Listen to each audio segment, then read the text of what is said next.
It's a tough act to follow, for sure.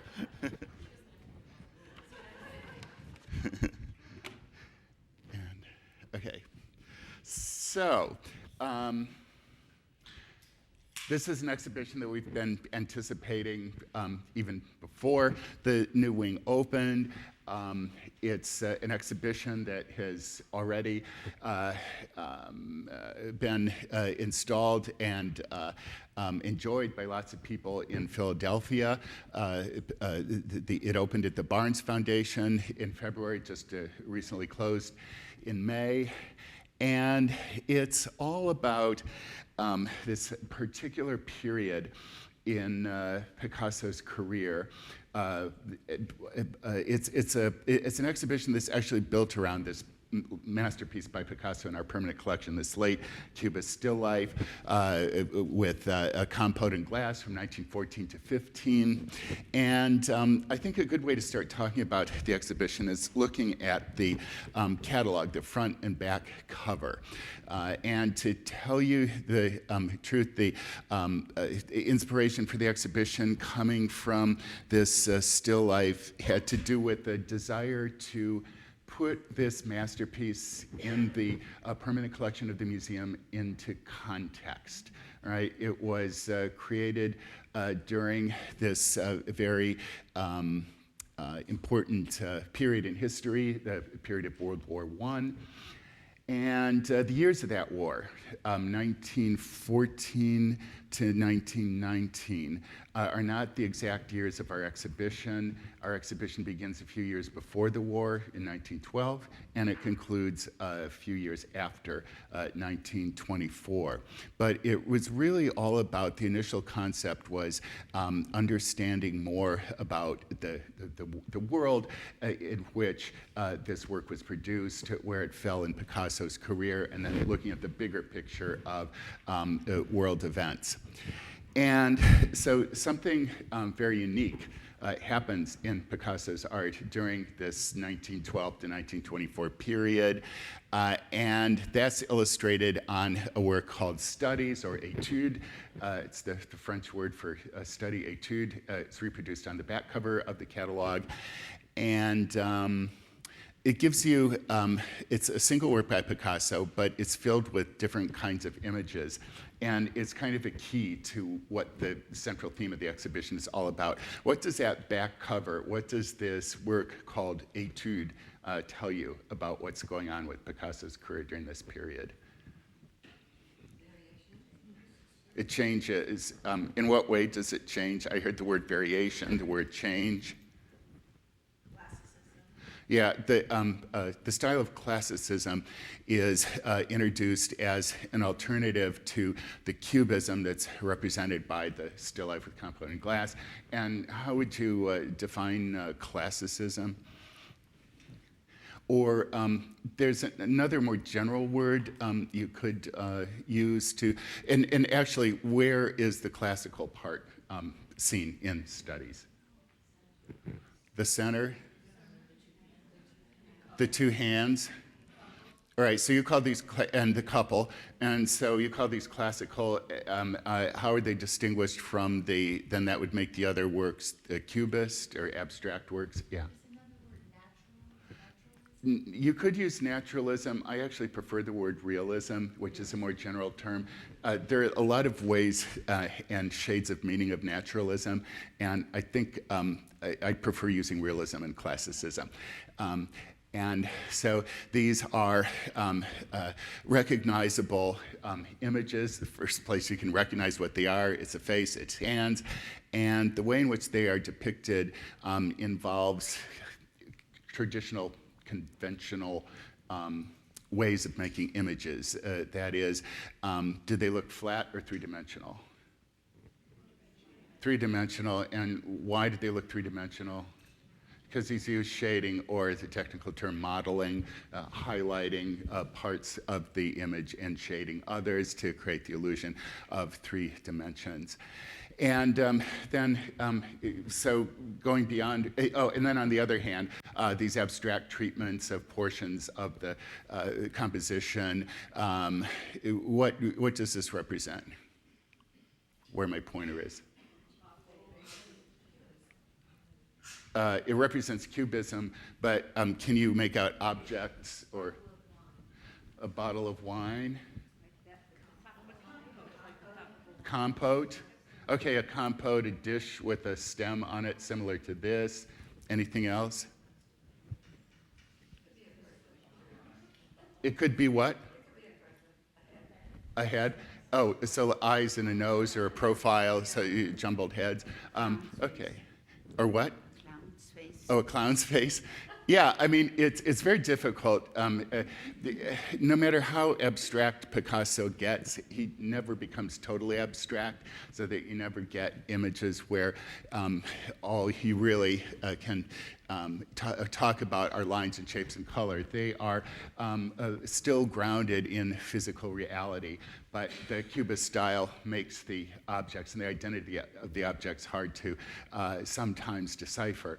But in the case of these realistic images, yes, we see a face, hands, a couple on a beach. But then if we wanted to get more specific and move from the word realism to classicism, yes, they are classical. So what? What does that mean? How could you define or characterize classicism? These are realistic images. They're recognizable. They give the illusion of three-dimensional objects. But what does that word classical mean? Mm-hmm. Okay, so there's some references to the ancient cultures of ancient Greece and Rome. How so in these images? The nose? The Roman nose? Ancient Greek and Roman art, you could often say that the most classical kind of representation of the face would be the face in profile. All right, so it's a profile face. It's something that you see in relief sculpture.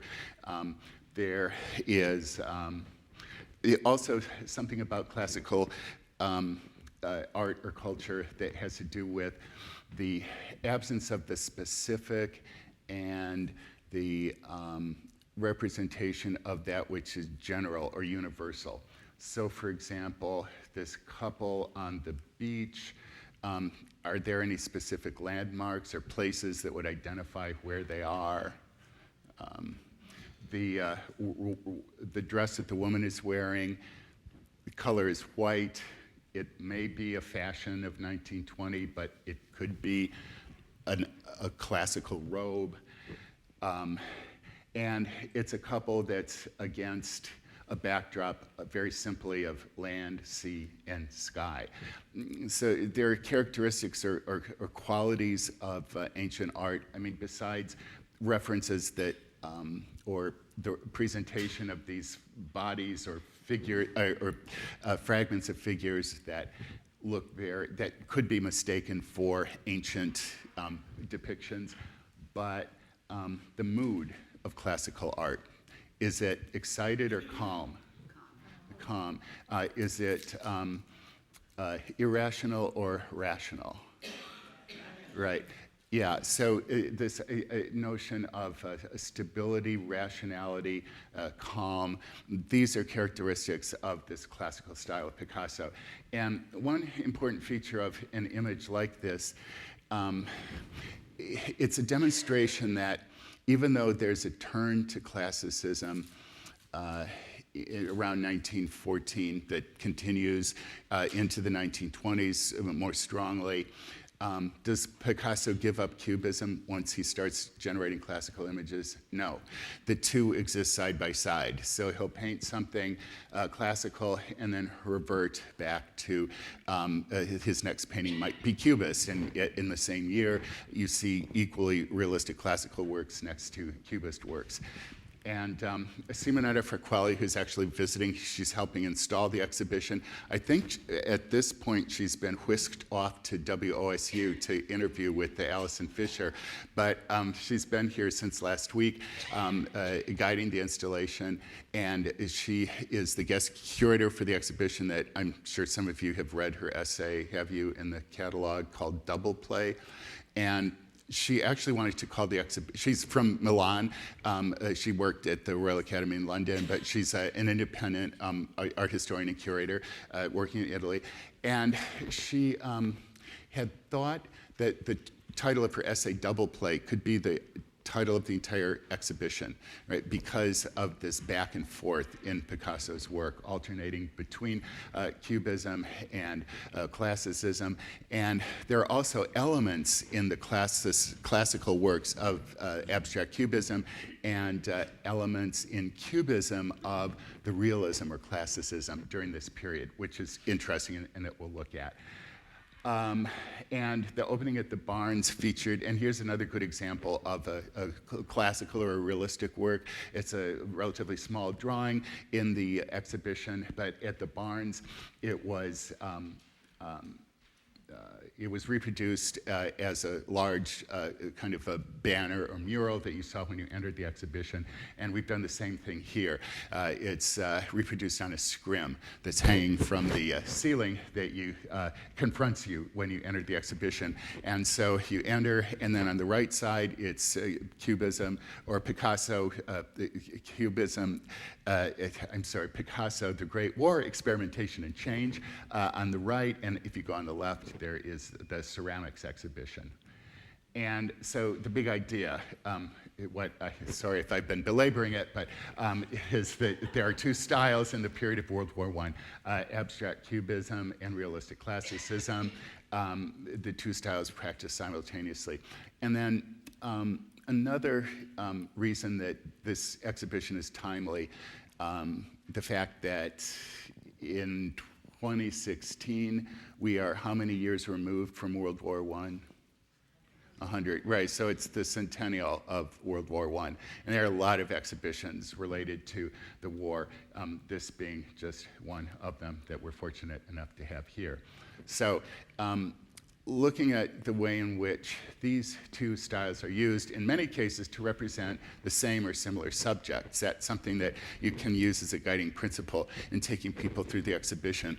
And so here's an example of, there are three works in our permanent collection by Picasso.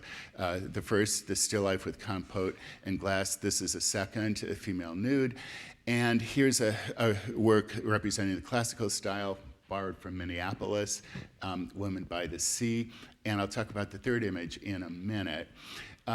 So you have this Cubist treatment of one of Picasso's loves. The biography of Picasso is like one long soap opera, one woman after another, and you can track his love life on the basis of the females represented in various of his paintings. So this is Eva Guel. A subtitle, I Love Eva, indicates that. And she's represented cubistically here. And the woman in the center bears some resemblance to Olga Koklova. He depicted lots of monumental women in his classical style with dark hair. And dressed similarly to the image that you see. The Cubist style. He'd already spent a number of years. He develops it around 1906. Here we are in 1912. We often call this the late Cubist style. What is, if you had to explain to visitors what Cubism is about, and that, yes, this is the cubistic way of representing a human figure, how would you approach that? Like geometry? You'd approach it like geology? Geometry. Geometry? Oh, okay, yeah. So it's looking at an actual human figure. You might have some skepticism, how is this a human figure? But he approaches it with, by reducing an actual object to, that's a good place to start, geometric shapes. All right, so you have straight lines, you have curves, you have angles. The overall vertical orientation indicates kind of the basic structure of the body of the figure. What else is Cubism about besides geometric shapes? Yeah. Mm-hmm. Right. Multiple vantage points, looking at the object from different viewpoints. And you are, in other words, thinking about how you would perceive a person, a place, or a thing through time. So sometimes Cubism is referred to as, or characterized as using the fourth dimension of time, right? There's length, there's width, there's breadth, and the fourth dimension sometimes is metaphorically referred to as moving through time. And you could say that it has to do with the way that we perceive reality. The traditional way of depicting a subject is as if you're looking at someone in a split second of time and capturing that person from one vantage point very quickly. But consider the way that we actually experience reality. Is reality static? You know, you're sitting in your seats, you're not moving your bodies, but I see everybody moving heads, you're blinking. Really, when you look at me, you are looking at me in a succession of quick glances. Consider all the times you blink within a minute. It's one look after another, and then even though you're not looking at the back of my head, do you know what the back of my head looks like? Yeah, because you've seen it before, or if you haven't seen it or haven't seen it recently, you don't know if I got a haircut or not necessarily, you have knowledge of what the backs of people's heads look like. So you bring to something that you look like not only what you see at the moment, but your memory and your prior knowledge. And so you could say that what Cubism captured in looking at things from different vantage points, and also the objects are fragmented and dissected, that goes along with those different vantage points. You are providing an alternative in terms of the way people experience visual reality that's different from the way that visual images by artists had been constructed since, say, the Renaissance. And it's an unstable way of looking at things. You have these fluttering planes that seem to, depending upon how or where you look at them, could be shifting back and forth. Reality doesn't seem stable. There's often discussion of the way in which Cubists were aware of the fact that matter developments in physics, not that Picasso was a scientist, but there's a kind of an intuitive awareness of the most advanced artists with what's going on in science in the period, that matter can be converted to energy, right? Einstein's theory was being developed at this time. E equals mc squared, in a very simplistic way, means that matter can be converted to energy. If you break matter down, what's the smallest physical particle that matter can be broken down to, according to science? An atom. And there was an awareness that these smallest physical units were not static and still, but an atom consists of electrons whirring or rotating around protons and neutrons in the center, like tiny little planets with rings around them. So we're acknowledging that, and is time really stable? We could look at a star and see a little twinkle in the sky, and yet that star might have extinguished and disappeared thousands of years ago. How is that possible? It takes so long for the light rays to travel from outer space to Earth that what we think we're looking at is something that doesn't exist anymore. So it's all this notion that what we think is stable, solid matter really isn't. And so it's a way of acknowledging and converting into art a kind of acknowledgement of the new 20th century recognition of how the world in which we live in is not necessarily what appears. It isn't necessary or even appropriate anymore to represent it in the way that it had been for centuries. Now, so what does he do then after this advanced experimentation with the Cubist style? Then reverts back to classicism, as if everything I'm telling you makes no sense at all. If Cubism was the way to go, if it was modern, if it was progressive, it was the most advanced way of looking at things, why did he switch? Well, we'll talk about the reasons for the reversion of classicism. At this point, we just want to compare the difference between the Cubist and the realistic mode of looking at things. So we have this woman. She is classical. What's classical about her? Yes, realistic. Yes, there's modeling. Yes, we recognize her. She's not fragmented. She's not broken apart. She's not reduced to geometric form. But why is she classical? Her drapery. Yeah, she's wearing something that, yeah, maybe it's a modern sundress, but it could easily be an ancient garment. What else is her hair? Yeah, her hair has these ringlets, and it's arranged in a way that, yeah, you could see a woman in 1922 with hair like this, but it's very similar to what you see in ancient Greek sculpture or vase painting. What else? Yeah, the mood. It's very stable. It's calm. What else? What about the environment?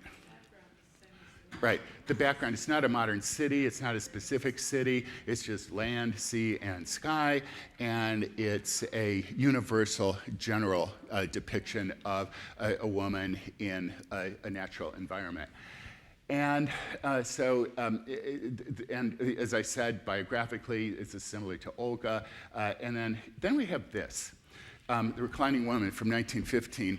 And how'd you characterize this? We talked about the abstraction of Cubism. We talked about the classical realism. What about Reclining Woman? It's a combination. Her feet are realistic. And after that, you don't know what it is, right? But no, it's the cubistically. I was just being flipped. But you have the cubistic body parts. You have the fragmented body, the geometric reduction of shapes. But it's a little different than what you see on the left. This is often said to be a reference to this woman, Eva, who tragically died. And if anybody attended or read the book, was it Madame Picasso that Nanette used for the book club this past Sunday or last Thursday. This is a woman that tragically died. We don't know whether it was tuberculosis, cancer, but at any rate, this is thought to represent that woman when she was on her way out or terminally ill. It might be her in her bed. And the way that the Cubist elements and then the contrast to the Cubism and the realism, giving this a very distinctive mood and character, allows you. What do you make of the way that the Cubist elements are used a little differently on the right? Yeah. Mm-hmm. Well, there's shading here, and it gives it some dimension. Mm-hmm. Yeah, that's what I was talking about, where there's some realism within his cubism in certain works and vice versa, that, yeah, you have these geometric shapes and abstracted body parts, and yet they're shading. So there's kind of, that double play between the realism and the abstraction. And, yeah. Mm-hmm. The parts are where they should be? They are where they should be? Yeah. It's a little more recognizable. Yeah, head and arms, breasts. Yeah. Mm-hmm.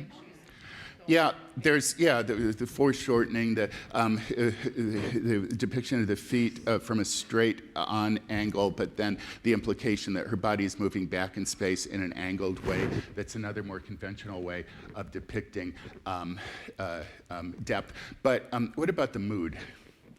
The way that these parts are jumbled. Is it relaxed? Possibly. Nervous. For those of you who said nervous, and there's no necessarily right or wrong answer, relaxed, there's certainly an argument there. Those of you who said nervous, why that mood? The lines are going. Right, the lines are colliding. They're at abrupt angles in relation to each other. Does it look crowded? And it almost, to me, it looks as if her body's kind of being hacked up and like scattered. It's sometimes thought that this represents not only her illness, that things are topsy-turvy and terribly wrong with her body, and Picasso's mood and reaction there too. Yeah. So yeah. Mm-hmm. Is it thought to be finished? I mean, it looks so unfinished and sketchy to me. I think this, I would consider it finished, and I'm sure there are people that might disagree, but I think this was merely a drawing or a sketch, and an experimental drawing or sketch, so that even though it seems kind of tentative, I imagine that Picasso felt that he had completed what he wanted to accomplish. And yeah, that tentative nature, I mean, a life interrupted, I mean, even that is a kind of a metaphor. And so in addition to the abstraction, the classical realism, you might say that an image like this is a little more expressive, right? An expressionistic or an expressive, or an artist using expressive elements would distort shape and space, and if applicable, color, in order to intensify the emotional mood. So here's distortion, not only for the cubistic reasons having to do with perception and new ways of looking at reality, but in order to perhaps express his sorrow or his mental and emotional torment. These are not. This is the beauty of looking at slides. We won't necessarily have this pair side by side, but and the reason I'm showing those is because I wanted to talk about the different biographical elements, but you will see lots of instances where the same subject will be exhibited in an abstract and cubist way throughout the exhibition. And the page spreads in the catalog were selected in that way too. You'll have lots of contrast between a realistic and a cubistic depiction. And then this is another realistic mode in which Picasso works that you see lots of examples of in the exhibition, and that is the pencil or charcoal sketches. They're very sensitive, very beautiful linear renderings with shading of, in many cases, friends and intimates of the artist, people that he knew very well, like Olga. Here's a much better and more realistic representation of what she looks like. And then sometimes anonymous figures. This is a Saltimbanque, a kind of itinerant performer dressed in a costume that resembles a clown or a circus performer. And talking about the expressive qualities of Picasso's works, how would you characterize the mood of these two works? Melancholy? Mm-hmm. Pensive? Mm-hmm. And how's that communicated? The expression on their faces and posture, the body language, the expression on the figure's faces, and the eyes. Looking downward, not confronting the spectator. They're not wild-eyed, but have these kind of thoughtful facial expressions. And more, very intimate. It's spontaneous. He's doing it now. Mm-hmm. He doesn't need a lot of stuff. It's kind of like I would do you right now. Mm-hmm. That sort of thing, maybe. Yeah, they are extremely intimate in terms of both the technique and the way that the scale of these works is small, and you have to, and the line isn't very heavy and prominent, and you have to get close to them and view them from a close vantage point. Just like getting close to these images as you can consider that as a kind of metaphor for the intimate relationship that Picasso is conveying in terms of the relationship he would have had to these figures, whether they were figures well known to him or just models. But there's an emotional connection that's made. And interesting, the comment about whether this was complete or not. Does this look complete? But there's no background. But do you think he stopped? Do you think he was interrupted and forgot to finish it or didn't have time? Or that he deliberately thought that this is enough? Right? So a work of art doesn't have to be conventionally finished in the way that we think of as a finished work, but the essentials, the key parts, her face, this portion of her body was the most important to the artist, and so the rest was merely suggested, and it's left in an unfinished state, but is still a satisfying work to, I would say, to look at. If anybody disagrees or has another opinion, then certainly it would be possible to look at it in other ways as well, but that's kind of the way I see it. And then I need to show one work that's not in the exhibition in relationship to another great classical work. And there are about 50 works by Picasso in the exhibition and about 15 more by contemporaries of Picasso at the end of the exhibition. And many of the works by Picasso come from 3 Picasso museums in Europe. We were really excited that all 3 Picasso museums, the one in Paris and the 2 in Spain, in Malaga and Barcelona, that all contributed works to the exhibition. So this is one from the Picasso Museum in Paris. That was a little preview that I didn't mean. So again, the classical figure, all of these classical characteristics, a white dress that could be a classical robe, as well as contemporary check hair that looks like it could have, the woman could be from the classical world, but not discounting that she could be contemporary as well. Check, a very generalized background. Check, that it's not necessarily a contemporary work, but a universal generalized image of a female figure. Anything else? Okay.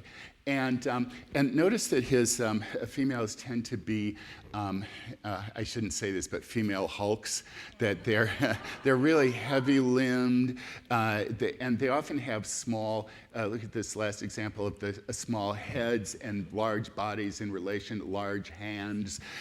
Why these kinds of, still distortions, we're talking about realism, but these, and especially his ballerina wife wouldn't be so heavy-bodied. But there are references to, say, late nude figures of artists like Renoir, the Impressionists who painted very heavy-bodied figures. There are examples of ancient Roman sculpture where the bodies are very heavy and massive. Iberian sculpture, ancient Spanish sculpture from the ancient Roman period. Picasso made some trips to Rome during the war and was directly inspired by ancient art. So that all comes to play in terms of the stylization of his female figures. And I just bring this one into the general mix because in an ideal world, wouldn't it be nice if the Art Institute would have lent it, but this very rarely goes out. Just again, in reference to the women in Picasso's life, this is, as this example, kind of a reference to Olga in a general way, and this baby in his mother's lap in this generalized land, sea, and sky environment, is reaching up possibly towards his mother's face, but it turned out, let's see, there was a missing piece. And it turned out that when the trustees of the Art Institute visited Picasso in the 1960s to talk and discuss with him a commission for this famous Picasso sculpture that's in Daley Plaza in Chicago, a kind of city landmark that was unveiled in 1967, Picasso was looking through a catalog of the Art Institute works by him. He saw this and it rang a bell. And he said, oh, I think I have part of this painting still in my studio. And he came up with this. And so it turned out that this baby was reaching up towards grapes that the male figure was dangling. and it was painted out. And do you have any idea what the backstory might be on that? Remember, Picasso's life is one woman after another. And this was supposedly a representation of him. And this would have been a happy family moment, but things got kind of rocky with Olga. And so at a certain point, this was painted out. So every once in a while, the Art Institute shows this, and then the original composition rediscovered through x-rays and so on is sometimes reproduced as well. So you would have seen what this original composition would have looked like. But so I just thought that was an interesting little anecdote. And then here's another example. A lot of still lifes beyond the still life of Compote, and this is work number 3 in the permanent collection of the Art Institute. And then another wonderful realistic work showing yet another facet of Picasso's style. This is a woman with mantilla. Her name was Fatma, not one of Picasso's girlfriends, but the girlfriend of an artist in Barcelona that he visited when he went back home to Spain for a period. And she's wearing a traditional Spanish headdress, another kind of bow to tradition. And he uses, this is what, in terms of a particular stylistic element here, what's distinctive about the technique or style in the work on the right? Yeah, the pointillism. And so pointillism is this use of, in simple terms, a sequence of dots, or it's more accurate to say precise brushstrokes. Some are dot-like, some would be diagonal or vertical or horizontal strokes. In most cases here, they're relatively round strokes. And placing them next to each other using different colors, often contrasting colors like oranges and blues. The oranges and blues complement each other and make the palette, make the color overall more vibrant. And one reason that I am showing this contrast is that you'll see so many figure studies, so many still lifes, and portraits, and that accounts for a large portion of the exhibition. And when I was giving briefings to staff a little earlier on, a number of months ago, somebody said, there was just so where's the war? Why this is called the Great War? And in a way, that's the point. This is an exhibition that chronologically is about painting produced during wartime, but soldiers, images of combat, the dead on the battlefield are not shown. And, but yet there are references and the effects of the war are present, perhaps even in Picasso's decision to revert to the realistic style. That may have, that decision may have been affected by the war or the impact of thoughts and opinions that were circulating in France during the war. But I just want to make the general comment that not all artists respond to wartime by showing images of combat or military engagement. For example, you know the movement of luminism in American landscape painting? These very calm, still landscapes with very sharply focused images of water and trees and beautiful sunrises or sunsets that you couldn't imagine calmer landscapes. Well, those really flourished and developed during the Civil War. Right? It's as if artists were looking at turning back to nature as a kind of sanctuary. The absence of explicit war imagery is a kind of statement in and of itself. Did Picasso serve in the war? No, he was a Spaniard, so he was exempt from the draft. Some of the artists in the exhibition did serve in the war. One, Georges Braque, who developed Cubism with Picasso side by side, served in the war, and he was almost killed. And he was blinded for a time, was unable to paint until he regained his sight. So the war did affect artists in different ways. There were some people whose art is represented in the exhibition or whose portraits are shown who were ambulance drivers and so on. But Picasso himself did not see wartime combat. Yeah, was there a question or comment? Was that Guernica? Guernica, yeah, I'll show that in a minute. Guernica has to do with the beginnings of World War II, and I'll talk about that in a minute. It's really interesting that he, at a certain point, then he does turn to explicit wartime imagery, but not in World War I. Yeah, I think you had your hand up earlier. I just wanted to add that we have the great weeping willow by Monet, which is also quite explicitly a response to World War I. Yeah. And it has nothing to do with the war yet, because everything has to do with the war. Yeah, that's a really great point. The weeping willow. Yeah. He's the tragedy of war expressed is that the objective correlative, using something in the natural world or external objects to represent emotion or feelings. Yeah. Did you? Yeah. I'm just trying to figure out, do we know, or does it matter why he was switching back and forth with his styles throughout this period of time? Or did he sit down and say, I'm going to mix Cubism with classicism? Or did it just happen? It just flowed? Yeah, it's a really great question. What was going through his mind? He was going back and forth between Cubism and realism, and I'm going to suspend answering that question because I've got some things that can help unravel that. A few slides hence. Oh, and then just a few more words about pointillism. I talked about what it is. The origins of pointillism are in late 19th century French art. The most famous work that we have in terms of a topiary, not far from the museum here, and the very precise breakdown of the brushstrokes is the pointillist technique is used in still life with compote. It's used in other still lifes that are seen at the opening of the exhibition in the first gallery exhibited next to the compote with still life. And then here used, so it's an abstract element. It's an abstract technique on one hand.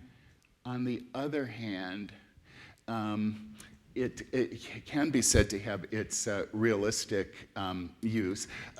The originator of that style, Georges Seurat, thought that this was a way of using these very controlled brushstrokes and calculating the ratio of one contrasting color with another was a way of simulating the intense colors that are experienced when you are in the open air and looking at the colors of the natural world or the color of clothing of figures or anything that's illuminated by the sun. So in the sense that there's an intensity and a more vibrant sense of color in this Women with Mantilla, for example, it shows that these pointillist dots do have their realistic uses. On the other hand, can they be seen as abstract elements as well?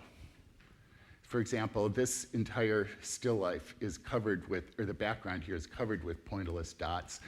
You have the portions of our still life with the compote and glass. You have abstract planes that are pointillist, right? They're pretty abstract, right? I mean, why use these? What purpose do they serve in terms of furthering the realistic or the abstract nature of the compositions? And then in this still life from the Museum of Fine Arts in Houston, see the edge of this canvas? It looks like it's a carved frame. It's not, it's painted. So, this is, again, like the double play. You have an alternation of an entire work of art that would be realistic and another abstract, but even within an individual single work of art, you have elements that are realistic versus abstract. And it's hard to untangle the two. And then look at the shading here. This is a very abstracted pipe and sheets of music or newspapers, and it's set onto a flat background, but it almost looks as if it, because the shadowing is three-dimensional and could, be picked up or peeled off. So do you see that kind of alternation or double play or mixing of the abstract and realistic elements within the same works? And then here's our two works that are going to be side by side that you can compare. The abstract cubist Harlequin with violin and the realistic Pierrot, both clowns, one cubistic and one realistic. And this Harlequin, the names of these clowns come from a traditional kind of improvisational theater troupe that originated in Italy, and you don't have to know the name of this. It's called the Commedia dell'arte, I guess artistic comedy or comedy of art, Commedia dell'arte. And the types of clowns or the names had to do with the costumes. A Harlequin, well, you know Harlequin romances, right? And the logo or the trademark, the diamond shapes that define that particular brand of novels. So the diamond-shaped costume is the Harlequin costume, and the Harlequin character was a trickster, and he would often drive plots and manipulate characters and be devious, and Picasso sometimes identified with the Harlequin. And the Pierrot wore a white costume with a big old broad-brimmed hat, a loose-fitting costume, and he was the naive figure. And he was often the victim of jokes, or he would often be a sad figure. And in the case of this representation, it's sometimes connected with, and it's just a theory, but a couple art historians who have advanced the fact that it had to do with a poet and a critic who was a good friend of Picasso by the name of Apollinaire. His last name was Apollinaire. And he's an example of somebody who served in on the front, driving an ambulance. He was in poor health generally, and the time served exacerbated his poor health. He caught tuberculosis and died in the same year that this was painted. So sometimes this melancholy Pierrot figure is connected with Apollinaire. And in addition to the white costume, what's interesting about the way that the figure is painted? I mentioned the Pierrot has a white costume, but what? It's colored, yeah. How would you characterize these colors? It's almost like they're running. Like a what? Like they're running. Oh yeah, right, like dripping paint in a way. And it's a broad spectrum of colors, almost like a rainbow or a color spectrum. So that's an interesting stylistic flourish here. This Cleveland Museum of Art Harlequin with violin has a really austere color scheme in relation to it, almost a symphony of grays with a little bit of blue and hints of yellow. And just to mention, yeah. What's the significance of that book over there? I do not know if it's related to Apollinaire, maybe a reference to the fact that this is a writer, perhaps. But again, that relationship to Apollinaire is only a theory. And think about, why the artist is, or why the figure is melancholy. Maybe he's reading a sad book, or there could be any number of reasons. A book next to, in a portrait was often a reference to the sitter's literacy, or how he or she was learned to provide a cultured objects around him or her that indicated that the person was cultured and educated. It's also a classical image. Classical image, it's another element of, a typical classical prop. Mm. And then just to indicate that, Picasso's stylistic evolution is long. He goes through a blue period, then a rose period, then a proto-cubist period. And this exhibition begins with the later cubist period. But clowns are an important part of his art from the earliest years to the end of his career. And he's very famous in his rose, or rose is pink. Rose is French for pink, rose. His pink period, he shows lots of clowns. Some make references to the fact that when he returns to this classical realistic style, in a way it's kind of a reversion to his earlier rose period. So then the reasons, more about why the realism. What about this picture on the top? He married Olga. They moved into a posh neighborhood, and it had a very well-appointed apartment. She liked to have dinner parties and mixed with upper crusty social circles. And how does Picasso look dressed in a suit and tie and a hat? Does he look very comfortable? No. But sometimes this reversion to realism is said to be a response to Olga's wish to well, we shouldn't necessarily, social aspirations, I was going to say social climber, but her social aspirations, and dragging Picasso along with her. And before he'd been this kind of wild artist in the Montmartre, the artist district, and had this wild style of cubism. And in a way, you could say that she tried to tame him. And maybe it was a part of his plan, his master plan, to work his way into these social circles by producing art that was more acceptable to the upper middle classes, or the upper classes to which he was now being integrated into. So that's one theory. Another theory had to do with nationalistic views towards Cubism in France during the war. There was this idea that started circulating that had no basis in truth. Oh, I keep thinking of the present presidential campaign. You know, these ideas that are utter fantasies, but you keep repeating something long enough and people start believing it's true. That Cubism was a German movement, and it started being promoted in the French press, or spelled with a K. Cubism with a K, a German K. And so this is a caricature, a wartime caricature of Germans by the French in World War II in the popular press, of a red-haired kind of artist with barbaric features who's painting this insane cubist canvas behind him. And there was such concern at the Barnes that there's a lack of wartime imagery and direct references to the war in the exhibition, that Martha Lucy, who next to a familiar face, Nanette, is at the opening at the Barnes, but Martha Lucy, who was the managing curator of the exhibition in Philadelphia, thought that there needed to be something that addressed the war and the relationship of Cubism and the realism that Picasso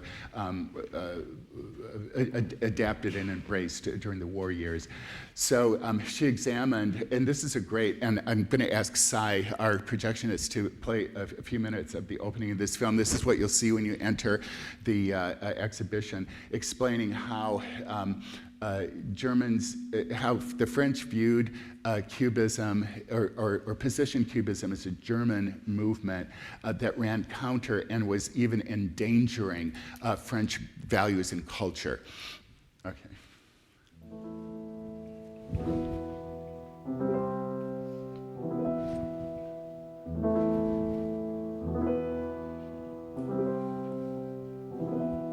In 1907, Pablo Picasso was living and working in a dilapidated building called Le Bateau Lavoir in the Montmartre section of Paris. It was here that he and Georges Braque invented a new pictorial language that would later become known as Cubism. The style was shocking, even to fellow members of the avant-garde. When Picasso unveiled the watershed painting Les Demoiselles d'Avignon to a group in his studio, it met with outrage and confusion. Henri Matisse assumed Picasso was making a joke. But Picasso only kept going, producing dozens of works over the next several years in which forms became even more aggressively splintered.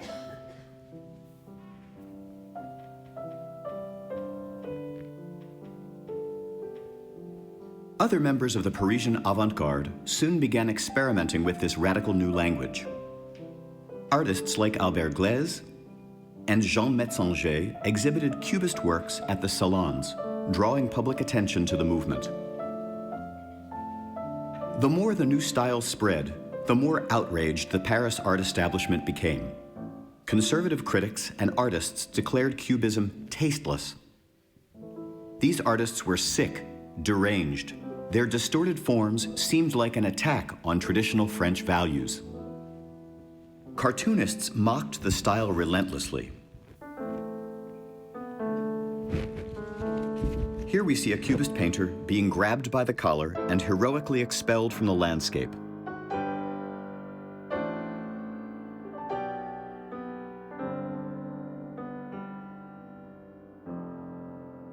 The group did have its supporters, however, and one of them was the art dealer Daniel Henry Kahnweiler. Kahnweiler purchased Picasso's works and argued tirelessly for the importance of this new style. Picasso painted his portrait in 1910.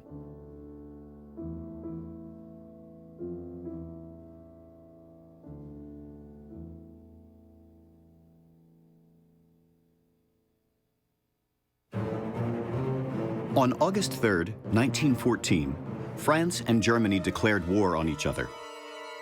Tens of thousands of troops were mobilized to the front, including several of Picasso's friends. Back in Paris, anti-German sentiment ran high,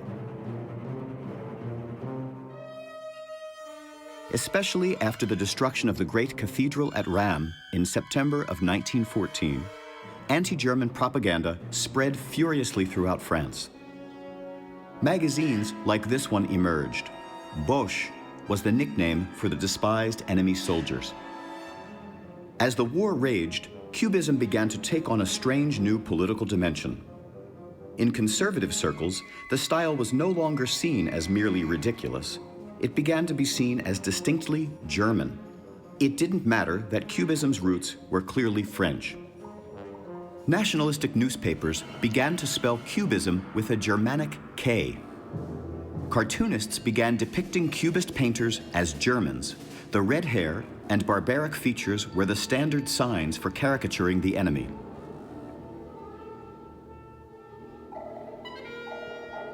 Here, a German commander is rendered with cube-like forms. In wartime France, the style came to be seen as downright unpatriotic, and the fact that Picasso's dealer Kahnweiler was of German origin only added fuel to the fire. What French artists should be doing, nationalistic critics argued, was upholding the classical tradition of French art. This was the way to support one's country, by emulating revered painters like Puvis de Chavannes. So back to the PowerPoint. You can watch, obviously, the rest of the presentation in the gallery. And I just wanted to show in terms of national French values, classicism continues. Part of the French claim to the ancient classical tradition is the fact that the ancient Roman Empire extended into France. It was called Gaul, of course, and there are classical movements throughout the modern history of French art, from the classicism of Nicolas Poussin in the Baroque 17th century period. There's a neoclassical movement in the 18th century, along with the French Revolution. David and Ingres, whose earliest neoclassical works begin at the time of the French Revolution in the late 18th century, continues into the 19th century with these classical figures. And conservative salon painting, even in the 20th century at the time of Picasso, still featured classical nude figures like this. So the classical French rational tradition was something that was contrasted in the popular press with the so-called barbaric German movement of Cubism. One reason that the confusion might have existed, besides willful distortion, is the fact that German expressionists adapted Cubist forms, and so there was very likely some kind of confusion there. But that said, here's an example of the contrast between Cubism and classicism. What's going on here in this image? Which represents the classical French style? The lady on the left. And then there's this barbaric, monstrous, Germanic Cubist construction it might be the Garden of Eden and a snake in the tree and this barbaric cubistic gentleman that's threatening the woman. Or look what's happening up here. It's in a museum, and there's a classical woman, French, Greek, looking at, what's she looking at? A Cubist sculpture. And what's happening to the little Cupid figure? He's so frightened that he cries. Yes. So this is it's all to say that it's another theory of that Picasso was responding to this kind of a nationalistic rallying to the French cause aesthetically by turning back to Cubism, or by turning to realism and classicism. And then a third theory could be the restlessness of an artistic genius, that he goes very far in one direction, and then to do something new, sometimes the most outrageous and avant-garde new thing you can do is to look backwards to the past.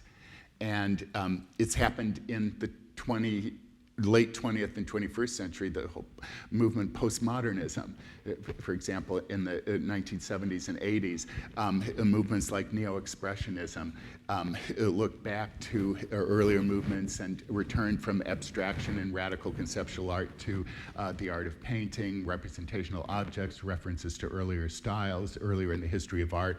So Picasso was not one to be bound by rules. He didn't think that just because he was painting in a certain way, he had to be bound by consistency and always having to push abstraction further and further. Yes, he could go back to a realist style, or he could work in both modes simultaneously. He was a rule breaker, a rebel. So these are different ways of looking at the reasons for this cubist and a classical style existing simultaneously. And does that kind of sort of answer your question? Okay, good. And then another learning objective, how Cubism influenced visual culture of the 20th century, including dance and works by other artists. So I think this is going to be a highlight at the exhibition. I just snapped this on Friday. We got these costumes from the ballet Parade that Picasso designed costumes and stage sets for. An experimental ballet produced in Paris in 1917. It was an avant-garde, very experimental version of a traditional dance form, the ballet. And it was about a theater troupe that is on a street trying to convince people to come to their performance by doing dances and previewing what they will have to offer in their show. The score was composed by Eric Satie, an avant-garde musician, and it was very unorthodox. There were sound effects like clanging milk bottles, a typewriter, pistols, and a foghorn.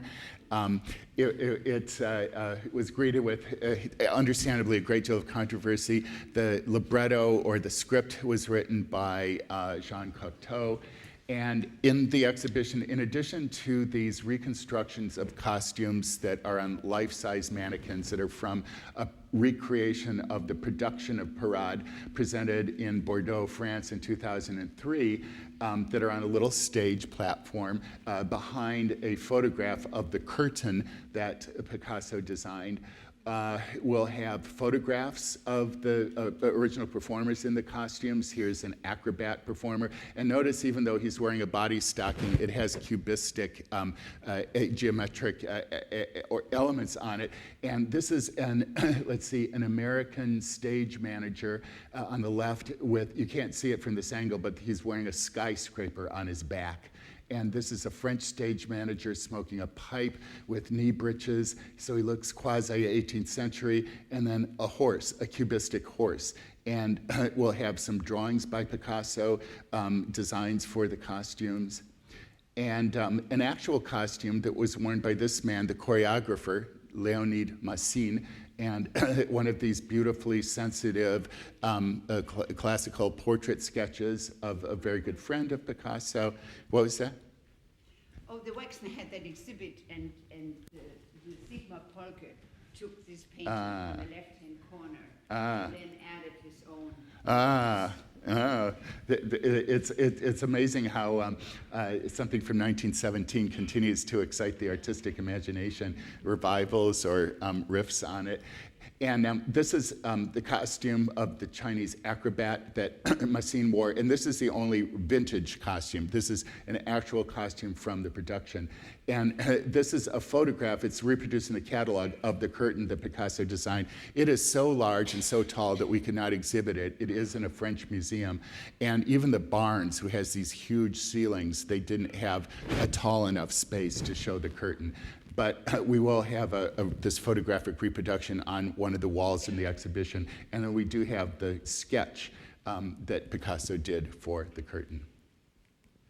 And then another learning objective to make visitors aware of the environment in which Cubism was produced.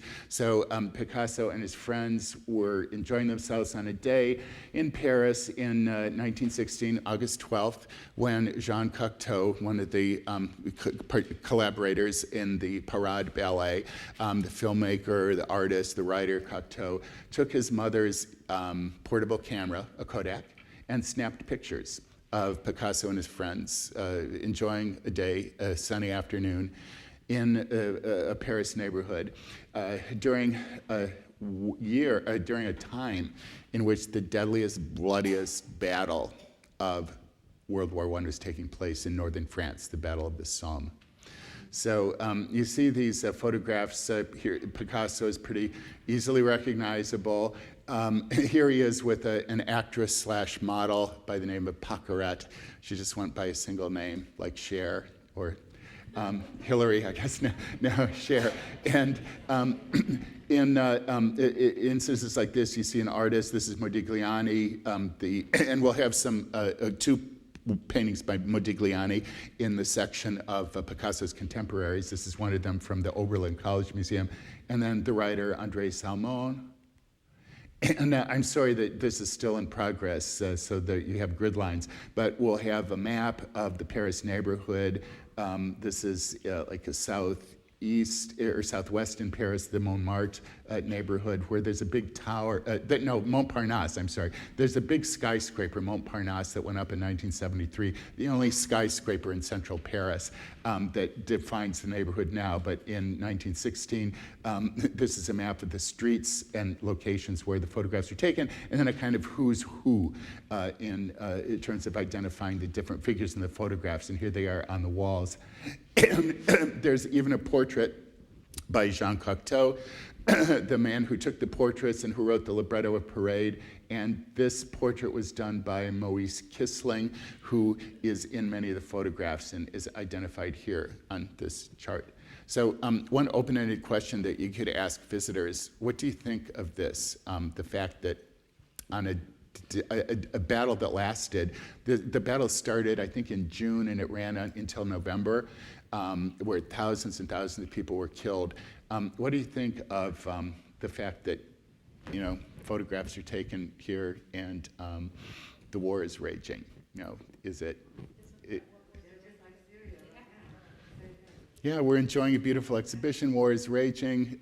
Is there, maybe there's war going on at any given time someplace on the globe, it seems, and life goes on. And then Picasso, again, a Spaniard who was not a country not involved in the war. Some artists, let's see, Georges Braque, the artist who was wounded in the war, didn't think too highly of, there was another artist, Robert Delaunay. We have one of his paintings I'll show in a minute, who went to Spain and Portugal during the war and did not serve in the French military, even though he was a French citizen. And so Braque didn't have very kind words for him. But there are certainly different opinions circulating about the war, and it might not be something where you'd expect people to engage in a conversation about it, but just maybe suggest that it's something to think about, or just present the objective fact. This was happening. These photographs were taken during one of the deadliest battles of the war. Any comments on that? I mean, actually, that's a good comment that, yeah, we're in a similar situation here in the Middle East with the war raging. Also, here everybody's talking about Muhammad Ali. Oh, right. When he refused to be in the draft, Right. oh, he's awful, he's terrible. That's right. And now everybody's praising him to the... Right. Yeah, right. It's true. And those of us who remember that time are, sometimes, what a difference a few decades and a death can make. Yeah, yeah. And just think of the hundreds that are dying every day as we speak, and then all the attention on the death of one person. It's just something staggering to think about. And then the end of the exhibition, you have the latest works that as late as 1924. And 24 is a nice year to end the exhibition because that's the year in which the Surrealist Manifesto was published by a French poet, André Breton. Surrealism was the next major movement in European art. Certain works by Picasso reflect surrealism, a movement that's all about the subconscious and the imagery of dreams and the subconscious. And there's certain elements. Do you see anything that is might suggest surrealism, mystery, the dreamy notion in a late still life, or a later Harlequin, like this example on the right? See, yeah. I suppose it maybe it's supposed to be fruit, but to me, there's something about the eyes, the color with the black, and there's something about that it's rather haunting, I think. Yeah, there's fruit in the dish, but it almost looks like eyes, and they're set against this black color. There's quite a bit of black, isn't there, in these black shadows that kind of add an air of mystery, you might say.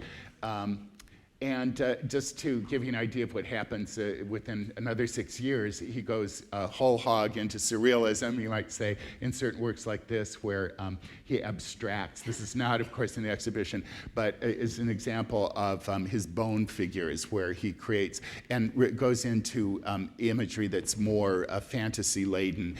And some say this is the ultimate in misogyny. It's a fragmented woman with lobster-like claws, but it's a more full-blown treatment and shows his immersion into the surrealist movement in a way that it begins to be hinted at here.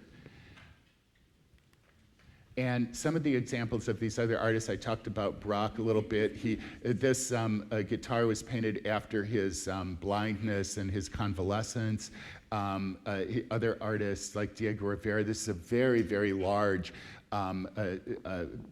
Cubist image of two women. Some call this decorative cubism, or art that just takes the elements of cubism stylistically and superficially applies them onto more conventional images. Sometimes it's called salon cubism or academic cubism, but Rivera later embraces the Cubist movement more fully, and you see still lifes that are every bit as fully Cubist as a work like this by Braque on the right. And Lipschitz, better known as a sculptor, this is his only known completed, or I think he even made a statement himself, this is his only completed Cubist painting. All right, so it's very distinctive that we have this in the exhibition. And even Matisse, who is Picasso's rival, and he used or developed a style known as Fauvism, which in many ways was the opposite of Cubism. Even Matisse, during the war years, starts adapting elements of Cubism. For example, the geometric austerity of the chair behind this female figure, and a certain attention to geometric form and structure in a way that departs from the exuberance and curved lines and wilder colors of his other Fauvist works. And then I talked about Delaunay, who, rather than serving in the military, I don't mean to pass judgments, but that this one response to the war, kind of escaping to a sunnier, happier environment, developing this movement known as Orphism, Cubism with color. Severini, Cubistic elements applied to movement and the rhythm. Futurism in Italy, it was often connected with not only popular entertainment, but the mechanized movement of modern machinery. And so Cubism gave birth to, during the years of the exhibition, many different and varied responses. This is the only image in the exhibition where there's a soldier in the uniform. And it's by Jean Metzinger, another one of the so-called academic Cubists. And he's showing a soldier at a game of chess. Does that suggest anything military or war? The war, like a metaphor for a battle or a war is a chess game, right? Strategy, moving soldiers across the, well, they're even, one of the chess pieces is a knight, right? So, and then here's that. This was a visual reminder to me that if any, did anybody see the exhibition in Philadelphia at the Barnes? One difference is that there were fewer works by Picasso's contemporaries, and they were integrated into the exhibition. They weren't in a separate section at the end. But our works by Picasso's contemporaries are all, they're all in a separate section at the conclusion of the exhibition. And then, excuse me. Oh, and then I thought it would be interesting to do a case of Dominique Vasseur, the former chief curator who really organized this exhibition and wrote an important catalog essay on the Howald collection. This man is the source of our 20th century works. Many of them, some come from the Serac collection, but Ferdinand Howald contributed to 1/5 of the cost of the 1931 museum building that we're in now, and it was his collection that was the basis of our permanent collection, his and the Schumacher collection of old masters. But and here he is when the gallery opened around 1931. But we found things in the archives like his passport. He was trapped in Paris when World War I broke out, as Dominique's essay in the catalog explains. And we have typewritten transcripts of his diary, the pages about World War I. Here's where he had his collection in his house. He did not marry, so he lived with his mother and sisters in this large house and alternated between living in Columbus and New York. Different kind of photographs and remembrances of the life and the collection of Howald, you'll see in that last section of the exhibition. And then, as promised, the pictures of the interactive section with the connectors, where you'll have an opportunity to snap yourself or your friends or young people trying on costumes that were inspired by Cubism and Parade that are laid out on a table. So there should be costumes and props. There should be lots of fun. And there are Cubist magnetized collage pieces that you can arrange. And we're encouraging people to take pictures of themselves in costumes and of their Cubist creations. And if you send them to a hashtag via your Twitter or Instagram account, they will appear on a screen, just like we've got set up in Marilee's Dogs exhibition. And then I wanted to do a wall devoted to Guernica because, and this is an example of the more explicit war imagery that Picasso turns to in the years just preceding World War I, where there was a Nazi bombing in collaboration with Franco, the Spanish dictator, the fascist Spanish dictator of a town in Spain. It was carpet bombed. It was an atrocity. It was the civilian population. It was not a military target, but the civilian population of Guernica. This happened in 1937. Guernica was exhibited in Paris, then it was, and towards several European cities. Then Picasso sent it to the US. It was stored at and exhibited for many years at the Museum of Modern Art during and after the war years. And in 1941, it circulated, it came to Columbus. And so here are some ladies in 1940s hats looking at one of the studies, and studies for the mural. And by the way, this is surrealism at its finest. He uses Cubist stylistic elements, but the nightmarish, dreamlike mood and tone and imagery of surrealism. And the work was then returned to MoMA. It went to several other cities, Minneapolis, New Orleans, Boston. And it stayed at the Museum of Modern Art until, what was Picasso's wish about where Guernica would end up? You remember why it stayed in MoMA for so long? Yeah, he wanted to wait. Not only did he want to wait until Franco died, but he would not allow it to return to Spain until a democratic form of government was established that did away with the fascism of Franco. So Franco died in 1975. And Picasso died in 73, so he never saw it return to Spain. But it went back to Spain in 1981 when the government had appreciably changed after the death of Franco.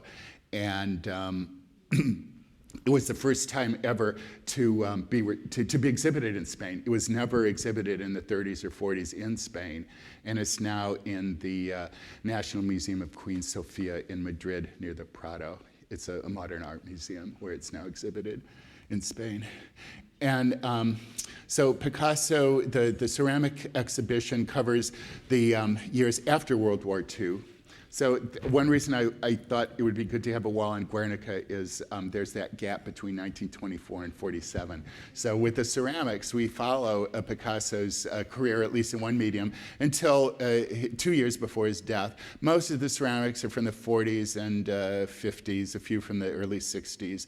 And these are not works that were produced by Picasso's hand directly, but he designed all of them and worked very closely with a studio that was run by a husband and wife team, the Georges and Suzanne Ramier, R-A-M-I-E-S. The Ramiers ran a pottery workshop in southern France in the town of Vallauris. It's near Antibes. It's on the French Riviera, the Mediterranean coast.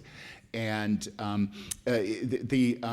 how would you characterize his ceramics, the appearance of these vessels that he produced? Mm-hmm. I think you would call them playful. The technique is very free. He liked to break the rules of traditional ceramic techniques. And in fact, one of the Ramiers said that, I need to read this quote here. An apprentice who worked like Picasso would never get a job. Right? Because he broke the rules and made ceramics following his creative instincts in the way that he thought would be most interesting from his perspective. And you see some references, the classicism of Picasso, you can say that it continues. I mean, ceramic ware is an ancient Greek and Roman medium. And in an instance like this, what's classical about this fish bowl? Well, it's recognizable, but if you go back to ancient Greek pottery, it has terracotta, the orange color of the bowl with black and white paint on it. And so those are the colors of ancient Greek sculpture, but the shape and the application, this loose, free, spontaneous application of the decorative elements make it very different. And this face in oval is the one work in the exhibition that was done entirely by the hand of Picasso. Anything else that you see is additions. And there'll be, on the labels of the various ceramic pieces, it'll say edition of 300, edition of 500, and so on. But, and this is another great example of his playful technique, one eyebrow above, another below, and his very schematic face. And you might say that this is a kind of surrealistic approach to the ceramic medium, this face that's seen in the bowl with the very spontaneously applied pigment. And just a variety. Here you see the ancient, the colors of ancient classical Greek pottery, the terracotta, the red-orange clay, the black, but then green, which is not a color used in ancient Greek pottery. And what's happening in the upper left here? Fish, and it looks like the fish are being squeezed or caught in the by two hands. So there's this kind of fun, expressive expression on the fish's face. And here he takes the face of a woman's head. And this looks like a more conventional painting. He's just painting a still life on the surface of a dish. And something like this from 1953, a nocturne, a night scene. And the image of the city on this is similar to his studio or the buildings in Vallauris where he worked. And these stylized stars, some say that this was influenced by Starry Night by Van Gogh. And then just to give you some idea, and there's a brochure that's being produced that'll list these and even more programs. But a lot of Wednesday at 2 programs, Fashion in the Great War. We have a fashion historian from Kent State. A lecture on the history of the war itself by a historian from Ohio Wesleyan, and a jazz concert. This is often the music connected with Cubism is said to be jazz. Picasso enjoyed jazz, and the improvisational, jumpy quality of Cubism has its parallels in jazz music. Let's see, we'll have a tour in French on Bastille Day for those that, and it's entirely in French. So if you would like to practice your French comprehension, join us. A special dinner. You want to look at the website. This is a rather costly dinner, but similar events had been held at restaurants for other exhibitions like Toulouse-Lautrec, from what I understand. So this is the first time we can hold an exhibition like this in the museum, or I mean, an event like this in the museum. So there'll be a French menu, a French dinner, and a viewing of the exhibition. And then Lisa Florman, the chair of the art history department at Ohio State, towards the close of the exhibition, will talk about the classicism of Picasso during the period of the exhibition and beyond. And the closing date of the exhibition is easy to remember, September 11th. It's talking about war and sadness, but it just fell on September 11th. So open June 10th along with the Arts Festival this Friday, and here until September. So I guess we have about a few minutes for questions or comments. Anything? Yeah. Mm-hmm. Do we know what Howell paid for the concert? I don't know off the top of my head, but the answer to your question is yes, we do know, but I don't know. That I have to look at. But we have his ledger book, and we're going to open his ledger book to the page that lists the still life. So incentive to go to that section of the exhibition. Yeah. Was the ballet ever filmed? Might it be online? Oh, the ballet, if you search for YouTube, you can find modern productions of the ballet, and we will have it playing on a video screen in the exhibition. Anything else? Yeah? Mm-hmm. Last question. The question, I just kept thinking, when you were talking about the added dimension of Cubism, of adding time to Yeah? it. Uh-huh. I don't know if anybody watched, there was a series, I forgot now which channel it was on, but there was a series about, I think it was PBS, about Stephen Hawking's. Uh-huh. And one of them was about time travel.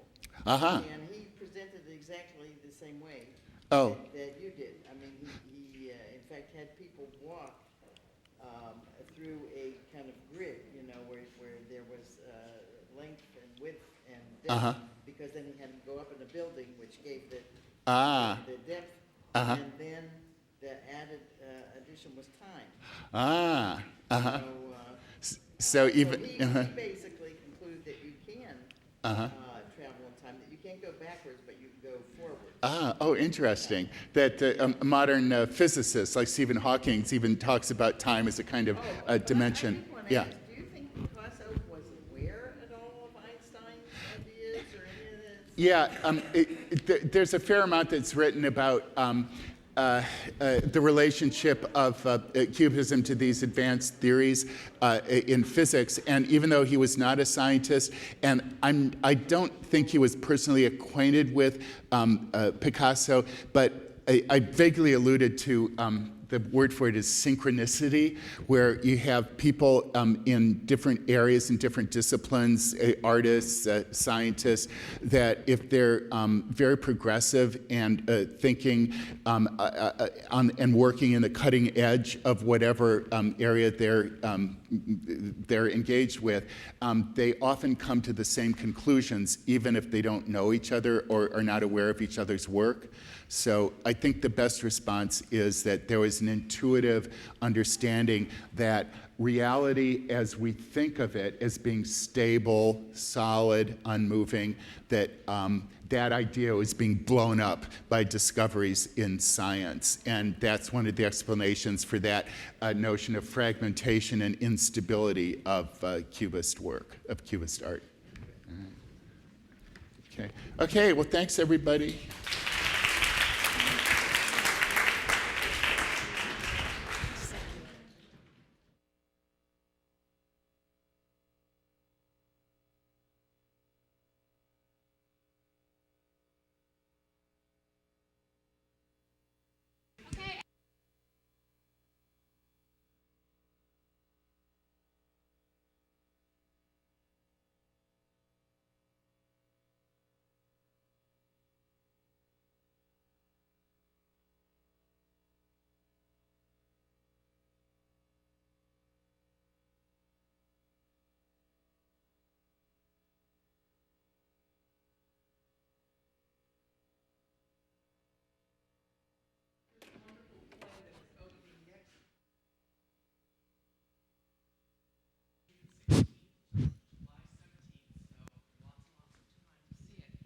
It is, thank you. It is entitled Picasso at the Lapin Agile. You might recognize the term, the Lapin Agile, if you read that wonderful book, Madame Picasso. It was a very popular cafe on Montmartre that all the intellectuals and artists gathered at. The play is a fictional run-in over cocktails at a table at the Lapin Agile between Albert Einstein and Pablo Picasso, the two great geniuses of the time. It was pre-Demoiselle d'Avignon, as well as the theory of relativity, but it's right on target, obviously. The docent opportunity is that this wonderful director at the play, his name is Richard Albert, has offered us, with our green badges, free admission to the play.